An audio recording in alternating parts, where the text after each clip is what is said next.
ఓ పక్కన డాక్టర్లు అదేది మన కడుపుకి సంబంధించినటువంటి డాక్టర్లు అంటే కడుపు లోపల ఉండే పరిస్థితుల గురించి చెప్పే డాక్టర్లు, అబ్డామిన్ సిచ్యుయేషన్ గురించి, అట్లాగే అనారోగ్యాలకు సంబంధించి ఊబకాయాల గురించి చెప్పే డాక్టర్లు చెప్తూనే ఉన్నారు. చిప్స్ లాంటి తినొద్దు, వాటి వల్ల ఎట్లా వస్తుంది అట్లా వస్తుంది అనేసి. డాక్టర్లదో డాక్టర్లే, తినేవాళ్ళదో తినేవాళ్ళే.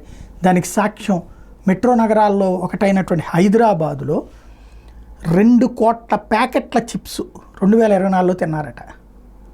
ఆర్డర్ చేసినటువంటి 2024లో 2 కోట్ల చిప్స్ ప్యాకెట్స్ అమ్ముడుపోయినాయట. హైదరాబాదులో 25 లక్షల ప్యాకెట్స్ మ్యాగీలు 2024లో అమ్ముడుపోయినాయట. ఓవరాల్గా ఇదే కాకుండా ఆల్మోస్ట్ 25 కిలోమీటర్ల చుట్టుపక్కల ఉన్నటువంటి ప్రాంతాల్లో కూడా అవే ఎక్కువగా తింటా ఉన్నారట. హైదరాబాదులో 2.3 కోట్ల టూత్ బ్రషెస్ 2024 నాటికి స్పెండ్ చేస్తున్నారట. 31 కోట్లు ఐస్ క్రీమ్స్కి ఖర్చు పెట్టారట. అలాగే